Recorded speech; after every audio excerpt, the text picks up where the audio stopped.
Good afternoon.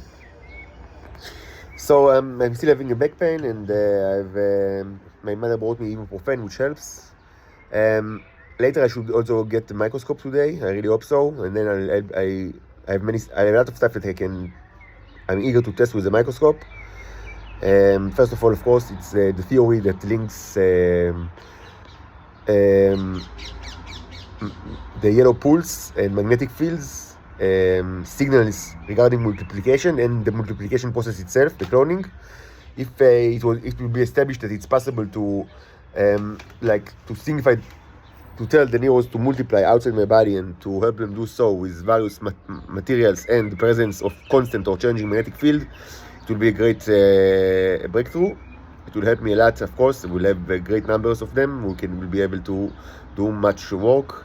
Of course, it will not solve all the problems. We still have matter and energy. They cannot work without matter and energy, but first of all, we need the workers themselves. And I hope we'll be able to see, to test the theory. Of course, the microscope will help. Almost anything that you actually you put any kind of neuro juice on almost any kind of material, and you let it stay in almost any conditions. After some time, you put it under the microscope, you see amazing stuff. They are such amazing entities that, in order just to see amazing stuff, you don't need much. You don't even need to understand the symbolic language or the physics behind it. You just need to put the thing under on a slide and wait, and then something amazing will surely happen. Of course, with time we want to direct, to direct what's the amazing thing that we want to happen, and to be more. And I hope I'll be able to do it. I think that I will not be able to. All the prepared slides are not with me, so I think all the slide work should begin from zero, and maybe even more sad is that I don't have the slides, the professional slides, so I have to do as I've done. I'm doing several weeks actually, so which will to find the scraps of plastics and in the trash and cut slides from it, but. It should be doable. Today is Independence Day, and I want to speak a little bit about an issue that is closely related to Independence Day, to the Independence Day in the Israeli mind, which is the IDF, the Israeli Defense Force.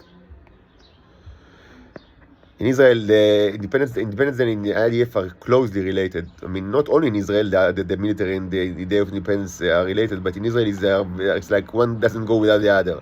Although a day before Independence Day is the day that you honor the falling soldiers, in the wars and conflicts.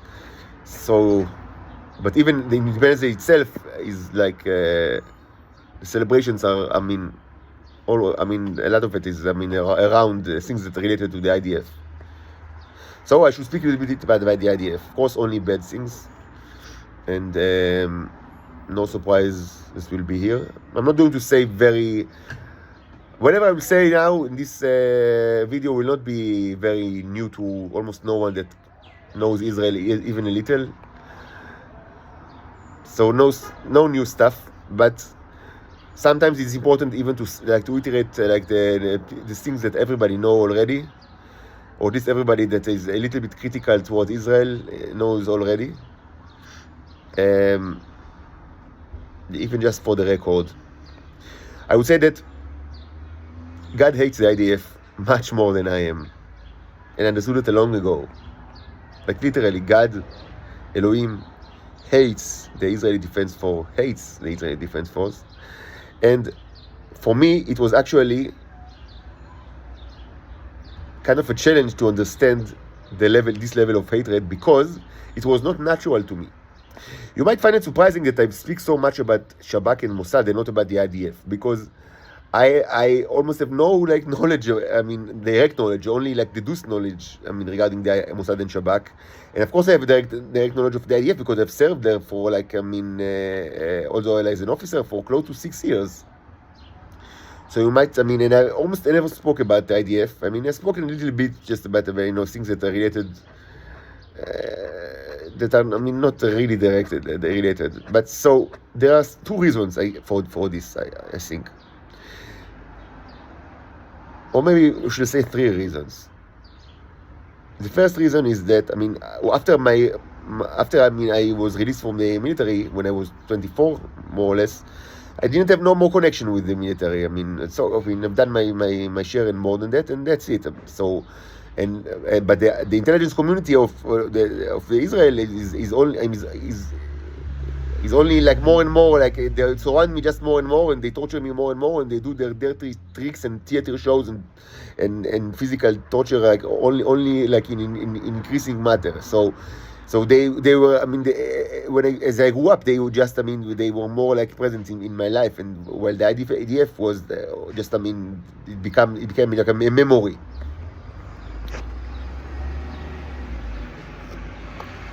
That's the obvious reason. The second reason is that, I mean, I served in the intelligence corps, and like in not a top secret. It wasn't really a top secret profession, because I mean I wasn't like an intelligence person. I was a computer programmer. Like I was in the tech, like in the technological like domain, which is less secretive than the intelligence domain. Even though, of course, it's still, I mean, it was all related to the Israeli like space program and then the space satellite. So it wasn't like, of course, it was.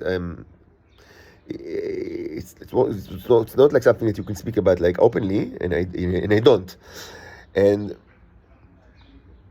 so I mean, I mean, it's whenever I speak about the Shabak and the Mossad, no one can. I mean, the police cannot come like and arrest me and tell me like, how do you speak about like things that you're not allowed to, because presumably I have no knowledge of it. I mean, I was never in any direct contact with any representative of the Israeli intelligence community after I was released from the military. So I mean, they cannot say that I expose Israeli secrets, because how should they even know Israeli secrets?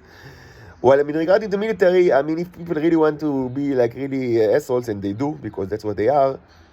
I mean, there is like some kind of fear where people told me, hey, you expose secrets that you know from the time that you served in the military, which is of course bullshit. I mean, it's bullshit, because why should I? I mean, why would they care? It's not a secret. I mean, I'm allowed to say that I served in the 9900, like them. It's okay to it's not the existence of the unit is not a secret. It was known. There are like public like in newspapers articles on the unit. So it's not, and it's known that everything they do is related to visual intelligence, which did include spy satellites, and they are very proud of it. It's not a secret in itself. Much like, you know, it's known that like 8200, 200, they are like the signal intelligence. So there is also the body that, I mean, deals with visual intelligence. Everything is I mean, it's like it was, I mean, there were many like newspaper articles on it, and also TV like special like news editions like in the television. So it's not a problem in itself. But I mean, nevertheless, I mean, I know people, I mean, if they want to, I mean, to torture you, and they do. So I always thought, like, I mean, maybe speaking that's about the IDF, because I really, and also it's not I don't really care. I mean, the Israeli the space program, and the Israeli space satellites, and like the spy satellites, and everything that relates to imagery and vision. It's, I mean, from my perspective, there are technological issues that, I mean, they are interesting, but it's not, I mean, it doesn't have like any like significance from the public public aspect, like, I mean, from the public point of view. It's not, I don't see it's almost, I mean, it's certainly apolitical, and I mean, as I said before, I think that, I mean, it's like almost everything else that related to the IDF, it's wasteful. I mean, there's a ton of waste over there. But I mean, to say that is just to claim the obvious. Yes, I mean, everything that's related to the IDF, I mean, the major characteristics of the IDF is waste. I mean, and that is known like by everybody. I mean, so yeah, they waste a lot of money. Sure, they do. I mean, of course they do. They waste a lot of both shekels and especially how it's called. Each year, I mean, the United States gives the Israel maybe $3 billion or $2.5 billion, but I mean, the money that need to be spent outside, needs to be spent in the US, like in dollars. So I mean, so part of it, I mean, comes to obviously part of it. I mean, it goes all to all the IDF, and part of it goes to the intelligence corp, and part of it goes to 9900, and of course they waste it because that's what everybody do.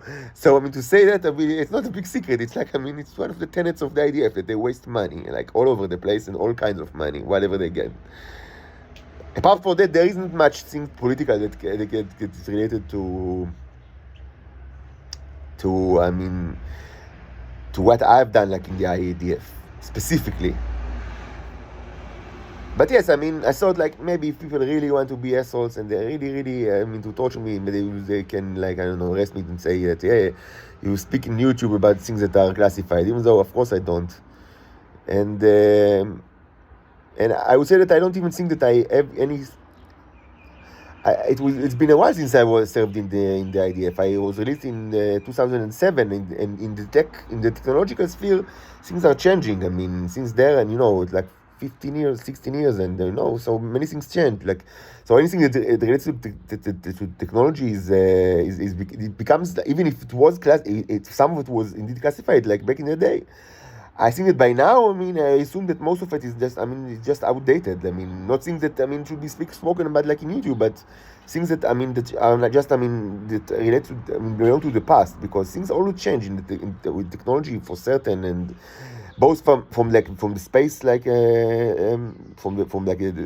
launching technology, the space issues, and also from the image processing, from what we call in the computer science under vision. There were a lot of revolutions since then.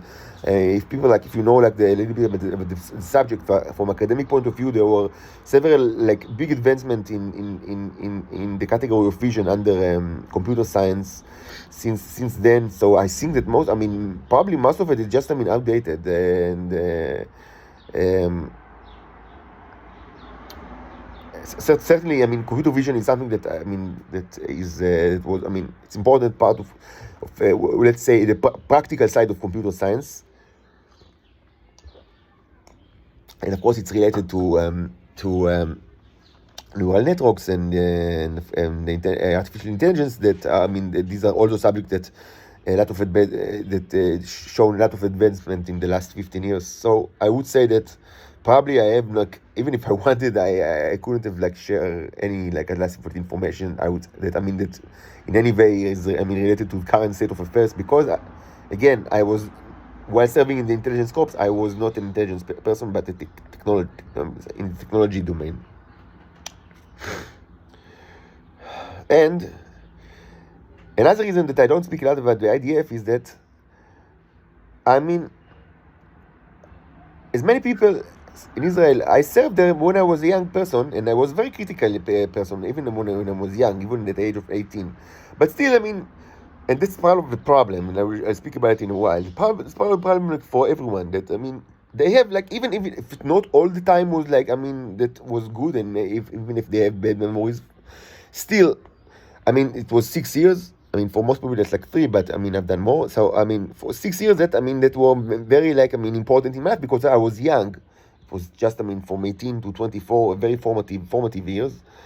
And so for most people, they don't to stain, to put too much stain or trash, or to color in dark colors.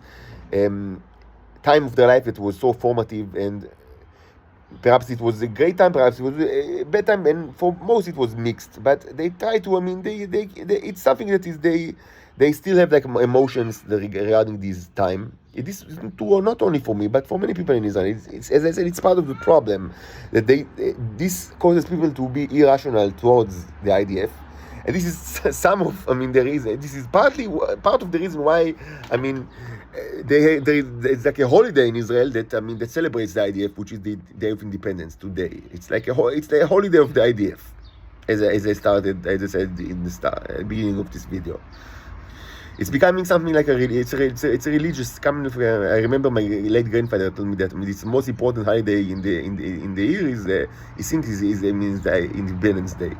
It's quite funny because it's not a holiday at all. But I mean, yeah. So and the way that he saw, I mean, it's not this line of thinking, especially since he wasn't really just a Jew, especially among secular Jews, is not, and especially among all religious and non-religious Jews, is not unique to my late grandfather. I mean, something that many people of his age, you could hear them say something like that. That it's the most important holiday is Day of Independence, which is of course it's all part of the problem. I would say it again, God hates the IDF, and I want to speak a little bit about the IDF to explain, why it's so horrible. First of all, you need to it's very important to understand what's the main objective of the IDF. So, is it defense? Like, it's stated in his name, Israeli Defense Force, or maybe it's like offense, maybe it's both. So the main objective of the IDF, and it's much more important than all the rest. The second objective is far below the first one. It's the most important thing that they do is the preservance of the IDF. That's the most important thing, and that's that's what is constantly in everyone's mind, especially in the top. That's the, if you look at the Ramatkal, the chief of staff, and all the generals, the most critical point in their agenda always is the preservance of the IDF. The IDF must be preserved. It's so much more important than presumably Iran and the Palestinians, or I don't know, international terrorism or Hezbollah. All these perhaps are important, but they are so much far below the main objective, which is the preservance of the IDF. In itself, the IDF, not the Israeli country, the IDF.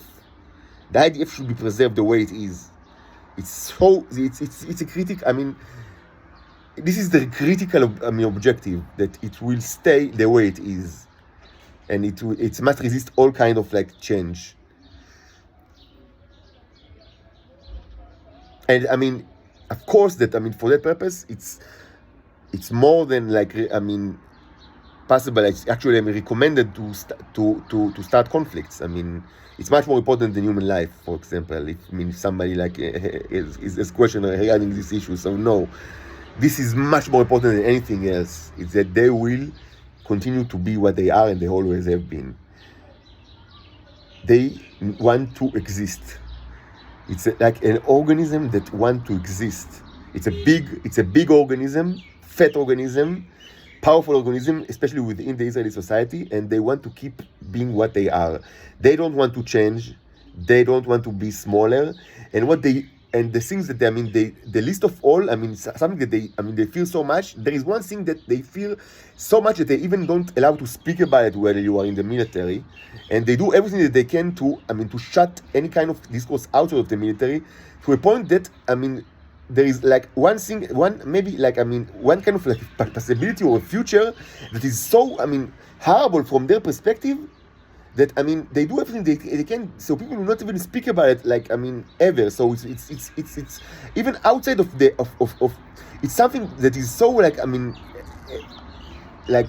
abhorrent or gruesome, that you can't even find this line of thinking in anywhere in the political spectrum, anywhere at all, even in the most leftist political spectrum. There is one thing that people never speak about. It's really, it's the Grim Reaper, something that so horrible that you cannot even put the words in the air, which is, maybe it's better to that the IDF will change to a professional military force, not a conscripted one. This thought that I just uttered, you can, rarely will ever be able to find it in anywhere in the Israeli political spectrum. No, it's nowhere to be found. No one will ever allow himself, ourselves, to put it into words. These words are they are the darkest words that can be heard in the Israeli public sphere. like the idea that the IDF can or could or would, God forbid, like lose its mandatory status and become a professional organization is something that it's for people abroad, it might. I know that. It sounds like. Okay, just a proposition. Maybe it's good. Maybe it's bad. Why not? Consider. Advantages, disadvantages. You need to understand in the Israeli discourse, it's not something that. It's not something that you even like start to think about advantages. It's something abhorrent. It's like It's like to say maybe all the ultra-Orthodox Jews, like the Haredim, will start to eat pig every day, like pork every day. It's not something that you even. Allow yourself to put into words because it's. It's ridiculous and abhorrent. The same way you do not even say the words professional military in Israel. It's something, it's incredibly blasphemous and disgusting, all over the political spectrum. And it's always like that. And no matter how much the objective threats to the existence of Israel are getting weaker and weaker and actually diminish and even disappear, and no matter how much the country the actual like no matter how much the country is getting larger in like population, so there are each year there are more and more conscripts, and no matter how much the whole idea of a conscripted army is becoming more and more ridiculous as time goes by, and it's something that belongs to the 18th century or 19th century, but it's so ridiculous, and it's and as technology advances, and information is getting more and more like relevant, and so it's getting more ridiculous, but all this doesn't matter. It doesn't matter that the objective threats are disappearing. It doesn't matter that the most theoretically the most like important threats, like or the most critical threats, as they say, that is presumably Iran. It doesn't matter that they are far away, and any kind of like a solution to these problems are should and already are not related to conscripted forces but to professional forces, because they need such threats, if they even exist, they mandate sophisticated weaponry and sophisticated intelligence, and seems that even today most of the people that actually are dealing with them are people that are like officers or like nagadim, like commissioned people that are above like the conscript, like people, like professional people that get actually money for their services even today. But certainly so all this doesn't matter. It doesn't matter anything. It doesn't matter that the time goes by, the model of the Tzva Ha'am, like the military of the people, that they say, it's becoming more and more ridiculous. But it doesn't matter. No one speaks about demolishing the conscripted IDF. It is something abhorrent. It's something that should not be said by anyone. All along the political spectrum, you will not find any major or even minor politician that will say the words. Even not an Arab politician. Even the Arab politicians in Israel, even they don't speak about it, because it's such a blasphemy to actually say the words Tzava Miktsoi, professional military. And this state of affairs is completely irrational, and it doesn't it doesn't come like from nowhere. This is the main objective of the IDF, to keep it like that. This is the primary objective of the chief of staffs and the generals under him, that this will be the state of affairs. That no politician will ever even think about uttering the words professional military. That it will be abhorrent and blasphemy. That's the main objective. That's everything. That's the main thing that they deal with, directly or indirectly, and they do it successfully, because we are at the 75th birthday of this disgusting state, and it's less than ever you will find anyone that of any political power that will say the words Tzava Miktsoi. So they are successful in that what they do. Now I should start to say what is the byproduct of what they do. Okay, so it has been established what they want to do, and what's their main objectives and how they do it. But let's say what's the byproduct of this state of affairs, or what are the horrible byproducts of this state of affairs. And I'll do it in another video, and just I want to take a drink.